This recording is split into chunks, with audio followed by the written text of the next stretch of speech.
The subject of the discussion today is very challenging indeed. What can we learn from the Church when it comes to leadership in today's society? On March the 22nd, the EWTN Vatican Bureau hosted its third edition of Roman Nights, an event series that brings together experts from different professional backgrounds to discuss relevant topics of life and faith. It's a very challenging time to be a leader today, and we need to work together. We need to learn from each other in order to lead our organizations, effectively, whether it be business, diplomat, or the church. Father Connor was joined by the Australian ambassador to the Holy See, Chiara Porro, and Italian businessman, Paolo Cuccia. All three agreed that in order to be a good leader, one has to be able to listen well.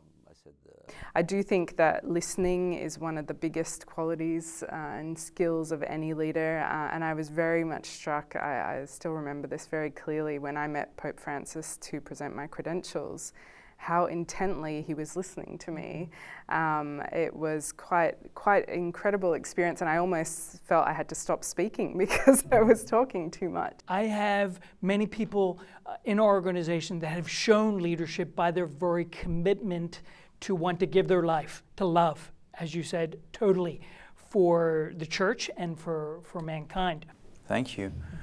Mr. Cuccia, from who did you learn how to lead? Family, extraordinary teachers and professors at school. But then, it's with the humility which has been mentioned several times, very much by people I meet from the street to the business in various situations. I am able to take this approach of listening because it starts from there. Then you get lesson. I get lesson from many people. The other thing that I think is very important is always to remember it's not just about the outcome, and I think the church here also has a lot of lessons for us. It's not just about the outcome, but it's about how you get there. If we talk about sustainability, you need to bring everyone along. If not, the outcome, it will be a temporary outcome, or it will, you'll celebrate its success for a day, but tomorrow it's fragile. Porro, a career diplomat holding different posts with the foreign ministry in the Australian capital of Canberra and overseas, shared that it can be quite a challenge balancing a diplomatic post and private life. The mother of 2 young children only arrived 2 years ago to Rome and had to build diplomatic relationships amid the mounting pressure and repeated lockdowns due to the COVID crisis. Speaking of diplomacy, she did comment on the current involvement of the Holy See in Ukraine, commending Holy See Secretary of State Cardinal Pietro Parolin and Pope Francis on their strong stance toward Russia. Despite not having an army or weapons of any sort, the Vatican still brings a lot of weight to the diplomatic table, she said.